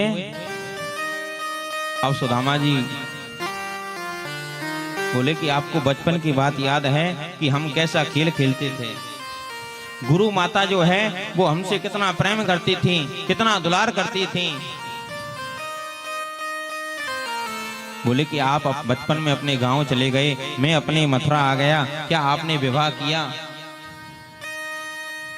क्या तुम्हें फिर सुंदर पत्नी मिली क्या? सुदामा जी बोले कि कैसी बात पूछ रहे हो है, इतनी बड़ी बात, अब तुम मुझे ऐसी बात पूछ रहे हो है। भगवान बोले कि ये सब घर के ही लोग हैं, कोई इनमें बाहर को लोग ना हैं। सुदामा जी बोले कि विवाह की इच्छा तो बिल्कुल नहीं थी, लेकिन माता पिता ने ज्यादा आग्रह किया तो विवाह करना पड़ो। तेरी भाभी को नाम सुशीला है। अब कृष्ण बोले कि भैया तुम बड़े निष्ठुर हो, आपने विवाह कर लिया और हमें नौतो भी ना दियो। सुदामा जी बोले कि ज्यादा बात मत बनावे, मैंने तो एक विवाह करो तो नौतो देना भूल गए होंगे, तूने तो 108 विवाह किए, मुझको तो भी निमंत्रण ना दियो।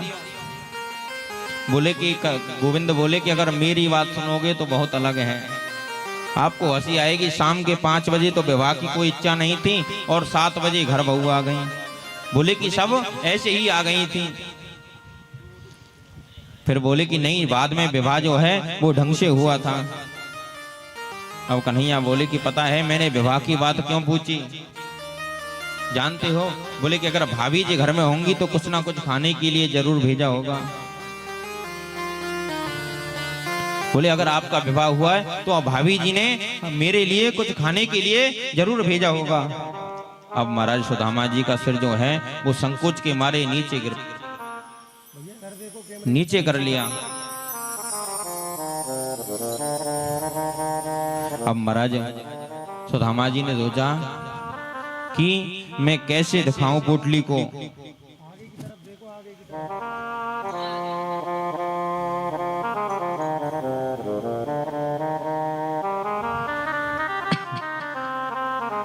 अब सुदामा जी संकोच के मारे महाराज पोटली को नहीं दिखा रहे हैं।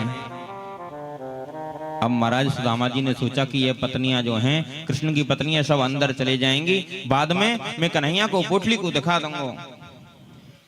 अब सुदामा जी बोले कि लाला बचपन में तो पता है हम कैसे खेलते।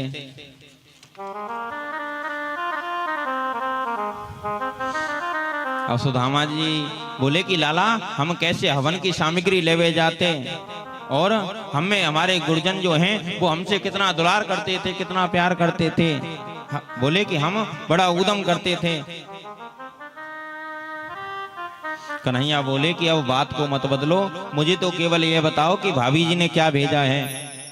सुदामा जी बोले कि जा बात के पीछे पड़ जावे बातें भूले ना है। भाभी की बात हम बाद में कर लेंगे, पहले हम बचपन की बात याद कर लें कि हम बचपन में क्या करते थे। भगवान बोले कि पहले ये बताओ कि भाभी जी ने क्या भेजा है। अब सुदामा जी बोले कि अगर ज्यादा बात बनावेगो तो तेरी पोल जो है इन सबके सामने खोल दूंगा। तो बोले कि तुम्हारे द्वारका के नाथ जो श्री कृष्णचंद्र जो है ना, ये बचपन में क्या थे रानियों। बोले कि ये बचपन में गोकुल की गलियों में नंगे ही घूमते थे, बड़ो बड़ो उदम मचाते थे।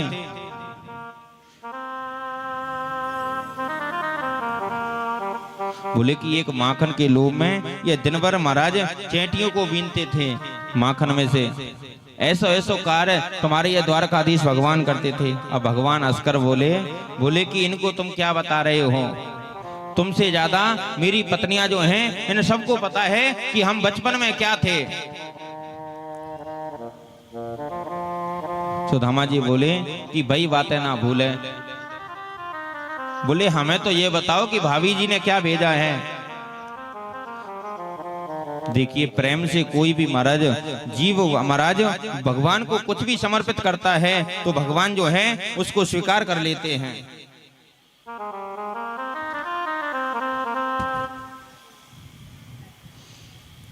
अब महाराज सुदामा जी से बोले कि तुम्हारी दाहिनी ओर जो है वो कैसे उठ रही है।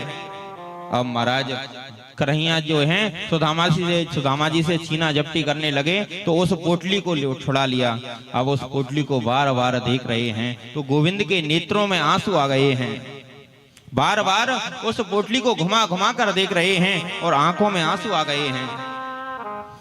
देखिए भगवान एक क्षण भी नहीं लगा गोविंद को समझने में।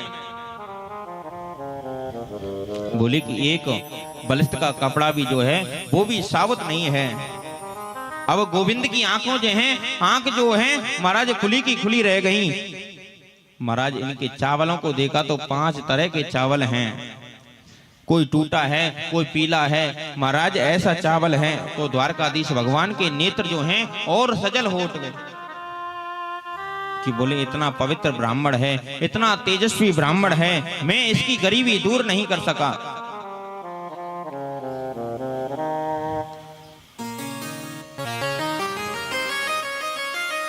अब जैसे ही प्रभु ने महाराज एक मुट्ठी चावल जो हैं अपने मुख में डाले तो प्रभु ने कह दिया कि स्वर्ग के लोक की संपत्ति का सुख जो है वो मैं सुदामा को देता हूँ। जैसे ही दूसरी मुट्ठी को महाराज मुख में डालकर प्रभु बोले, संकल्प किया कि सारी पृथ्वी को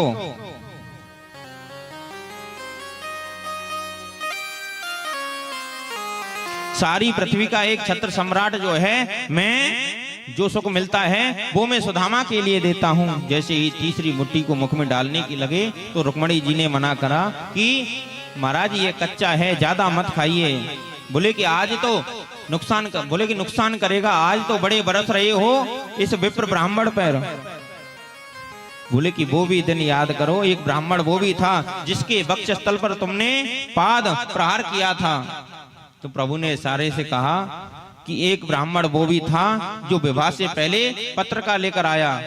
अगर वो पत्र का नहीं लेकर आता तो तुम द्वारका की पटरानी नहीं बनती। अब सुदामा जी बोले कि रुक्मणी जी ठीक कह रही हैं, अगर ज्यादा खाओगे तो नुकसान करेगा, ये कच्चा है। लेकिन किसी को भी पता नहीं है कि सुदामा को भगवान ने क्या दिया है, क्या नहीं दिया है। केवल रुक्मणी जी को पता है महाराज स्वर्ण की द्वारका है, लेकिन हमारे कन्हैया यानी सुदामा जी जो हैं केवल एक रात्रि ही द्वारकापुरी में सुदामा जी रुके हैं। प्रातः होते ही बोले कन्हैया से कि अब मोह जाने की अनुमति दो, मैंने तुम्हारी द्वारका भी देख ली है, मैंने खूब द्वारका के दर्शन भी कर लिए हैं, अब मेरी जाने की बड़ी इच्छा है। महाराज सुदामा जी की धोती तक भी नहीं बदली है, वैसे आए थे जैसे ही महाराज चल दिए हैं। सुदामा आया था तो आंसुओं को पी लिया और जा रहा है तो बार बार कृष्ण की याद कर रहा है। बोले कि मेरा द्वारकाधीश भगवान कृपा का सागर है, दया का सागर है।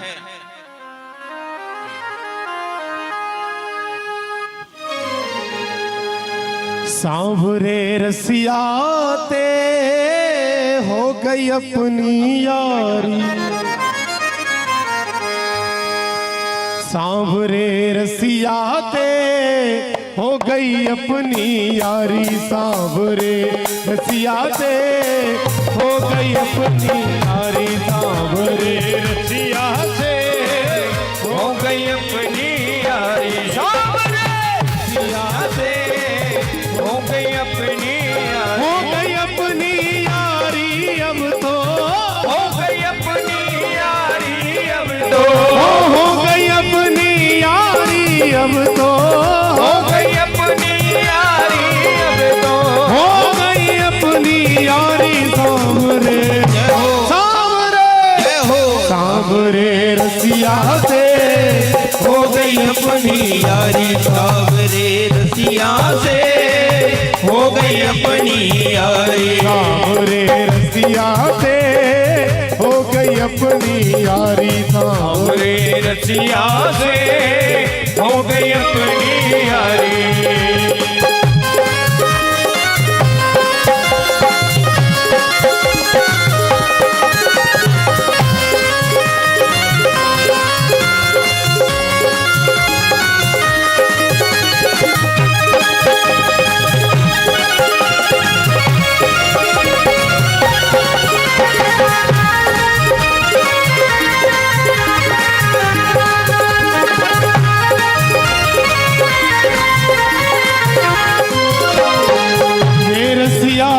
प्यारो लागे ये रसिया मोहे प्यारो लागे, ओ ये रसिया मोहे प्यारो लागे, ये रसिया मोहे प्यारो लागे, हर तीन लोग ते न्यारो लागे, तीन लोग से न्यारो लागे, तीन लोग ते न्यारो लागे, तीन लोग से न्यारो लागे। ओ या रसिया की माँ की सूरत, या रसिया की माँ की सूरत, जाऊंगी बलिहारी, सांवरे सांवरे सांवरे रसिया से हो गई अपनी यारी, सांवरे रसिया से हो गई अपनी यारी, सांवरे रसिया से हो गई अपनी यारी, सांवरे रसिया से हो गई अपनी यारी।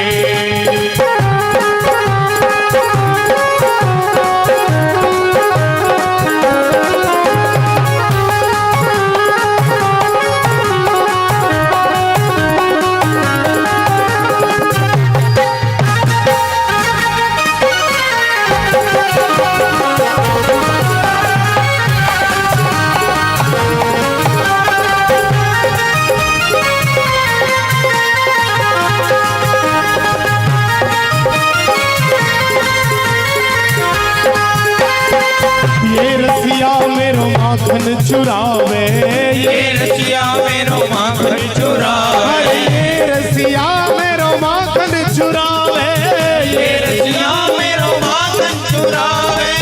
कछु खावे कछु पालन खवावे, कछु भावे कछु पालन खवावे, ज्ञान मेरा सब कुछ लूटा, ज्ञान मेरा सब कुछ लूटा, ओ ज्ञान मेरा सब कुछ लूटा, ज्ञान मेरा सब कुछ लूटा, तन मन पे बारी सांवरे,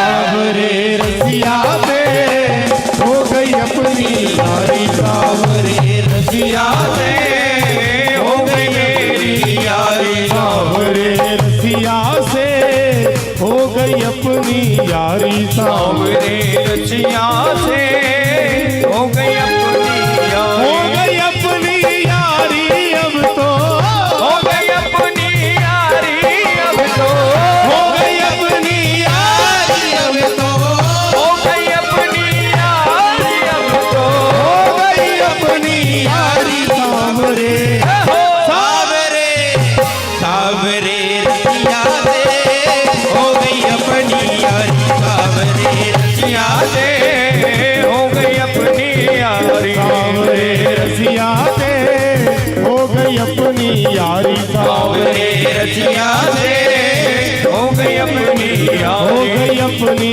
यारी। बोलिए द्वारिकाधीश भगवान की।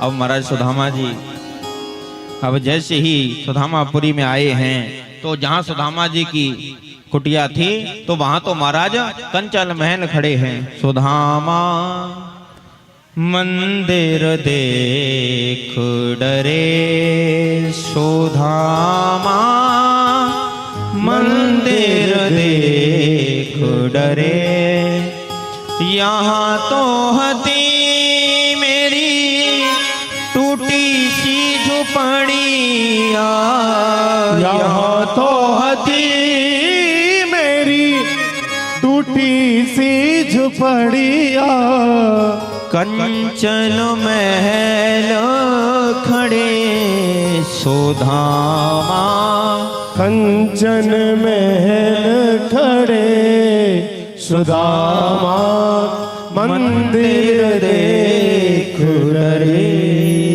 अब तो महाराज वहाँ सुंदर कंचन महल खड़े हैं। अब सुशीला जो थी महाराज उसके भी दास दासियां हैं उसके साथ चल रहे हैं।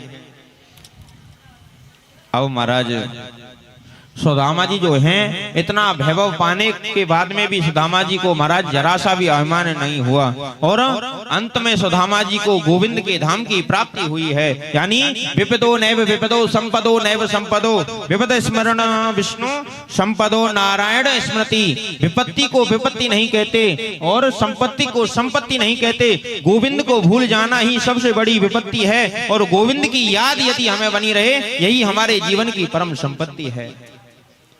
आज हमारे प्रभु को महाराज ब्रजमंडल छोड़े पूरे 100 वर्ष हो गए हैं।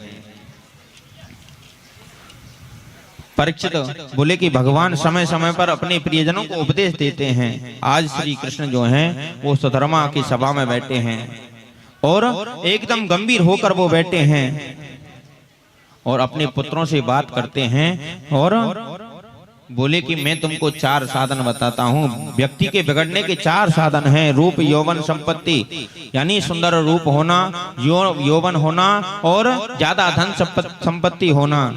और जिसके साथ में यदि विवेक नहीं है तो वो जल्दी महाराज बिगड़ जाता है। अब द्वारका नाथ महाराज अपने पुत्रों को समझा रहे हैं। बच्चों से बोले कि तुम को सुंदर रूप मिला है, तुम युवक हो, तुम धनाढ्य हो, तुम द्वारकाधीश के पुत्र हो, लेकिन तुम्हारे पास में विवेक नहीं है। मैं ऐसा नहीं मानता। मैं तुम लोगों से कह रहा हूं कि संतों का सम्मान करना चाहिए। मैंने तुम्हारी शिकायत सुन रहे हैं कि तुम संतों का अपराध करते हो। देखिए, संतों का अपराध व्यक्ति को नहीं करना चाहिए। संतों के साथ मजाक व्यक्ति को नहीं करना चाहिए। बेटा, संत का कभी अपमान हमको नहीं करना चाहिए। अब महाराज इतनी बात जब कृष्ण कह रहे थे तो सभी पुत्रों ने सिर जो है वो नीचे की ओर कर लिया है और एक दूसरे की ओर देखकर हंस रहे हैं। बोले कि आजकल पिताजी जो है ये संतों की बड़ी बड़ाई करते हैं। जब देखो संतों की बड़ाई करते हैं, क्योंकि भगवान कहते हैं मैं संतन को दास और संत मेरे मुकुटमणि। दिन रात केवल संतों की ही प्रशंसा करते रहते हैं। आज कृष्ण के पुत्रों से महाराज एक बहुत बड़ा भयंकर अपराध कर लिया है। एक प्रवास क्षेत्र में महाराज एक बड़ी सुंदर जगह है, उसको कहते हैं सप्तऋषि पिंडारक क्षेत्र। बड़े बड़े संत जन वहां विराजमान हैं, बड़े बड़े ऋषि जन वहां विराजमान हैं। अब जामवती जी के पुत्र जो हैं सांब, उस सांब महाराज जो ज्यादा सुंदर था, उस सांब को उन्होंने क्या किया कि आज सभी भाई प्रद्युम्न से बोले कि भैया हमारे पिताजी जो हैं ये संतों की बड़ी बड़ाई करते हैं, संतों की बड़ी प्रशंसा करते हैं, ये संत त्रिकालदर्शी हैं कि नहीं, इनकी हमें आज परीक्षा लेते हैं।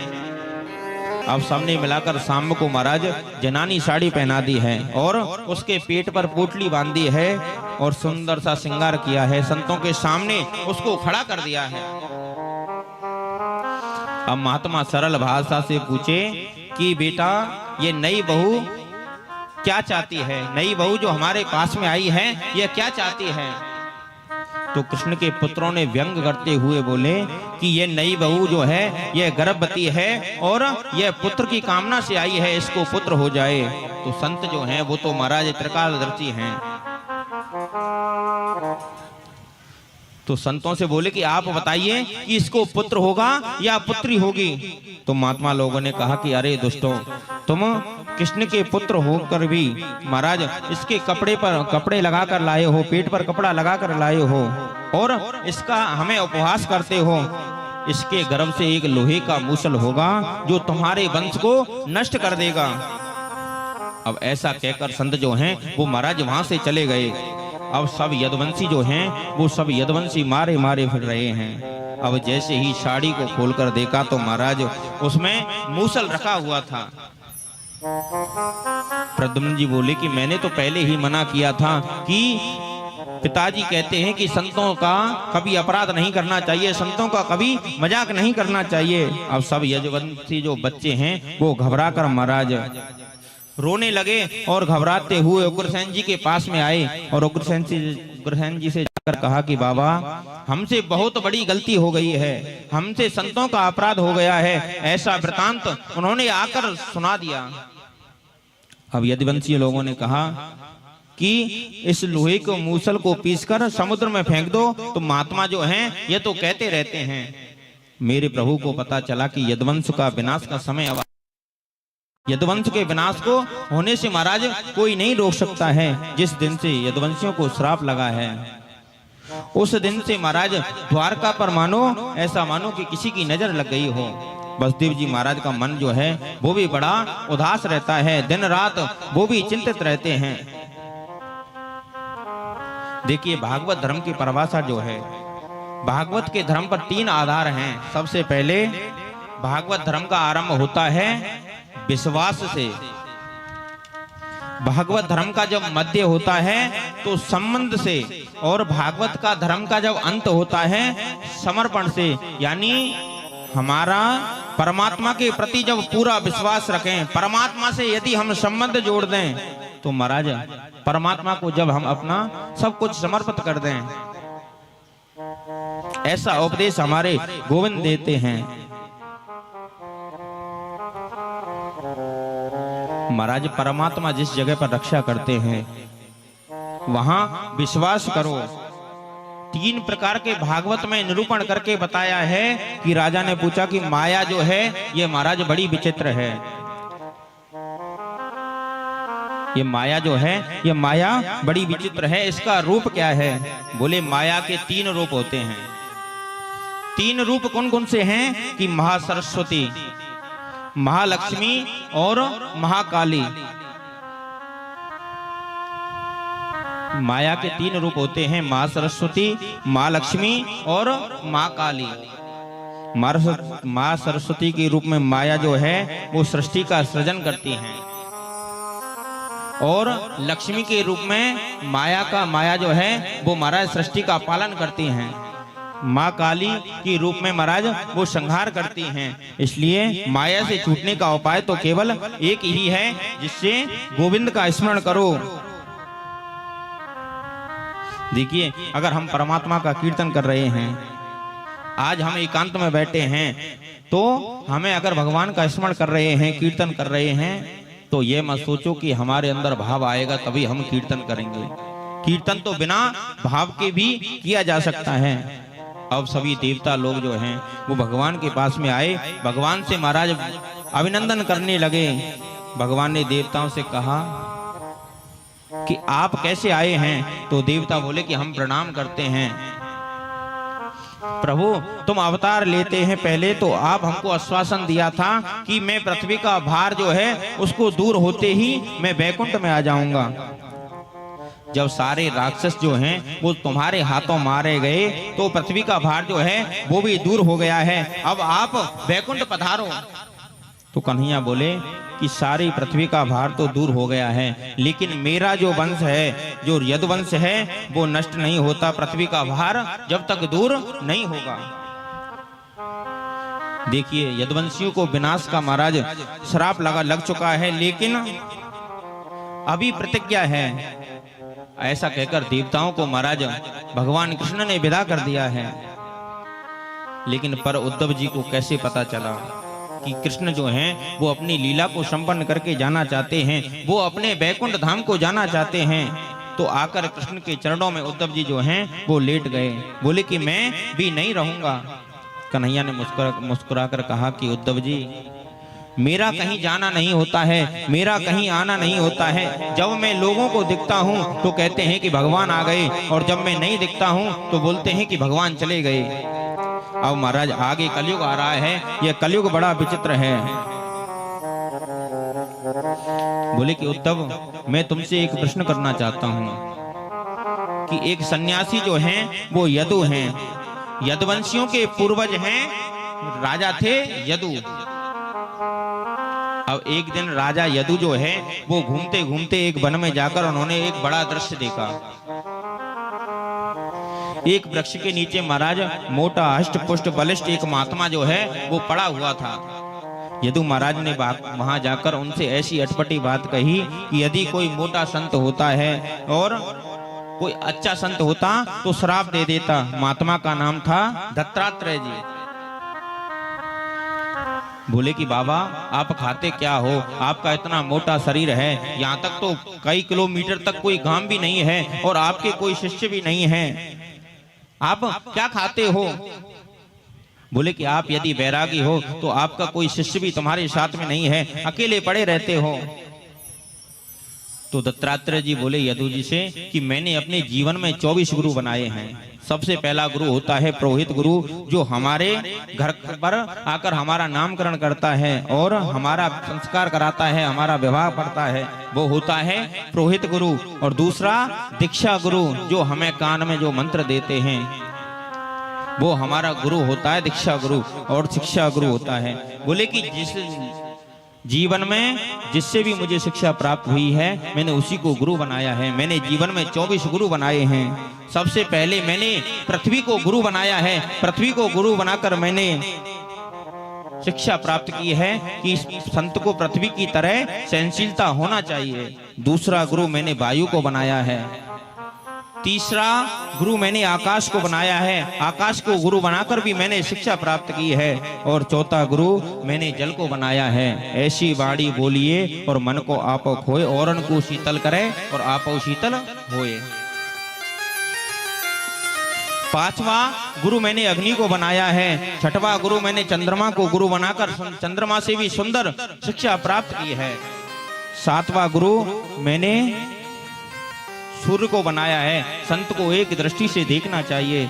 और आठवां गुरु मैंने कबूतर को बनाया है। नौवां गुरु मैंने अजगर को बनाया है। अजगर करे ना चाकरी, पंछी करे ना काम, और दास मलुक कह गए सबका दाता राम। जैसे अजगर किसी की चाकरी नहीं करता है, ऐसे संत को भी किसी की चाकरी नहीं करनी चाहिए।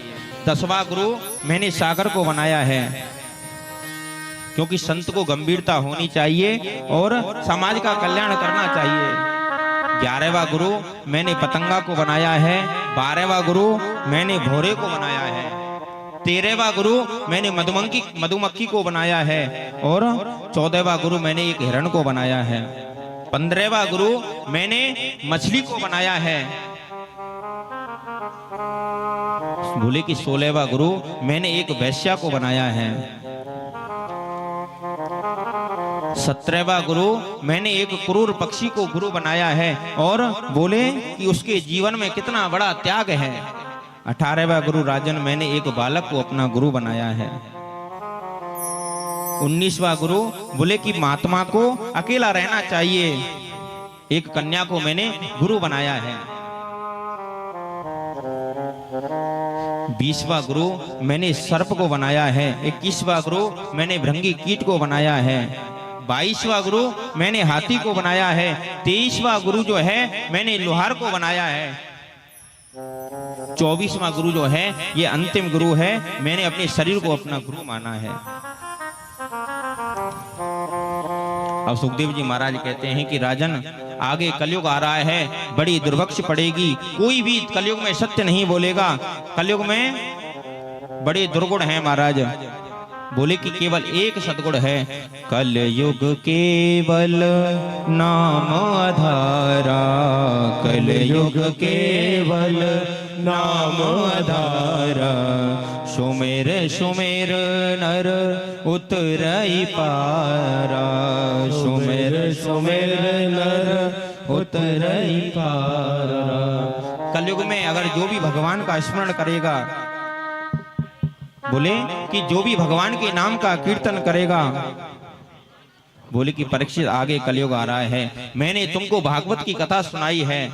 बोले कि एक संत के गले में तुमने मरा हुआ सर्प डाल दिया था और उस संत के पुत्र ने तुम्हें श्राप दे दिया था कि तक्षक सर्प के डसने से तुम्हें 7वें दिन तुम्हारी मृत्यु हो जाएगी। अब वो तक्षक सर्प जो है वो काल के रूप में आने वाला है, राजा तुम्हें काटेगा।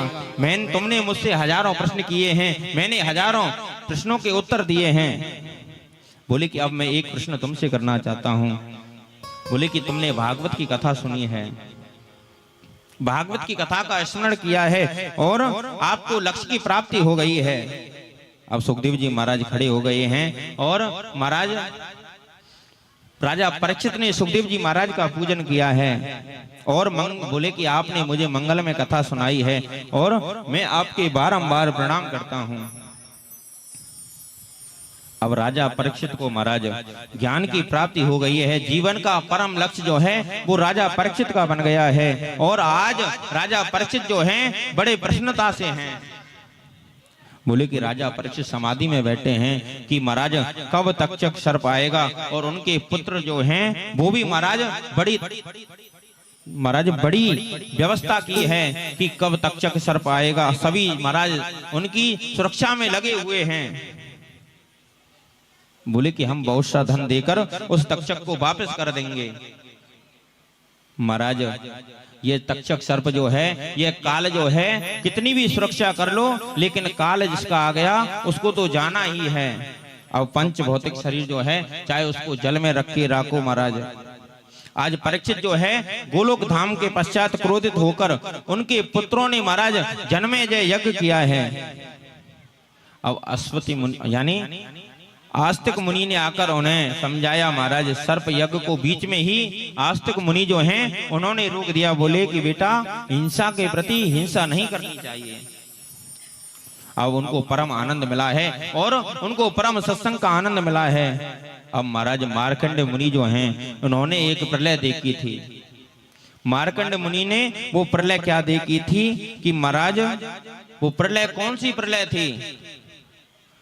बोले कि मार्कंड ऋषि ने एक माया के प्रलय को देखा था, माया के दृश्य को देखा था। सारी दुनिया जो है वो जल में मग्न हो गई है। मार्कंड जी भी जो हैं वो भी पानी में डूब गए हैं, कभी ऊपर हो रहे हैं कभी नीचे हो रहे हैं। बड़ा जलाश्रय है और एक बट वृक्ष के नीचे महाराज एक बट वृक्ष को उन्होंने देखा है। मार्कंडी बोले कि प्रलय को मैंने देखा है कि हमें भक्ति करनी चाहिए, भगवान का स्मरण करना चाहिए। तो भगवान शिव ने उनको भक्ति का वरदान दिया है। देखिए भागवत के 10 लक्षण होते हैं। 10 लक्षण कौन से सर्ग विसर्ग स्थान पोषण उति मनवंतर कथा ईशानु कथा निरोध मुक्ति और आश्रय। अब सभी ध्यान लगाकर सुनेंगे। प्रथम स्कंद में सुखदेव जी परीक्षित जी को जन्म का प्रसंग, कुंती स्तुति, भीष्म स्तुति, राजा परीक्षित की सभा में सुखदेव जी का आगमन की कथा और आदि का वर्णन।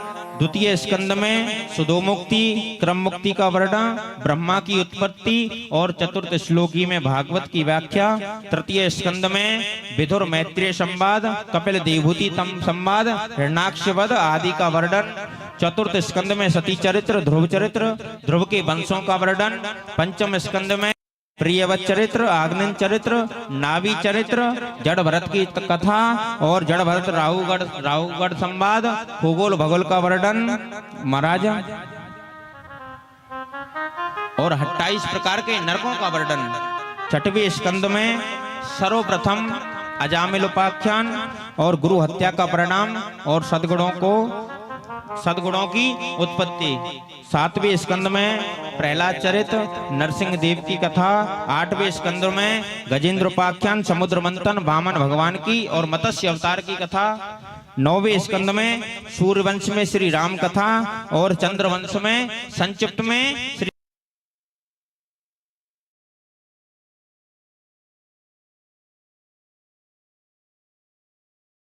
का वर्णन और प्रभु की करुणा का कथा। 11वें स्कंद में नव योगेश्वर संवाद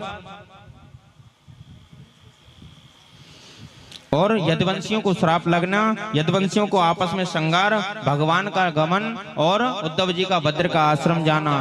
12वें स्कंद में कलयुग के दुर्गुणों का वर्णन और महाराज भगवान के नाम के महिमा का वर्णन। सुखदेव जी और परीक्षित का अंतिम उपदेश और तक्षक सर्प के डसने से महाराज उनकी मृत्यु और मार्कंड जी यानी जन्मेजय जी ने सर्प यज्ञ किया था, आस्तिक मुनि ने उनको आकर समझाया। मार्कंड जी को जो माया का प्रलय देखा उनका संक्षिप्त में वर्णन और अंत में सूत जी को बहने वाले में जैसे महाराज गंगा जी श्रेष्ठ हैं, देवता में जैसे अच्युत श्रेष्ठ हैं, अच्युत श्री कृष्ण श्रेष्ठ हैं, वैसे ही वैष्णवों में शंकर जी श्रेष्ठ हैं, ऐसे ही प्राणों में श्रीमद् भागवत कथा श्रेष्ठ है। जैसे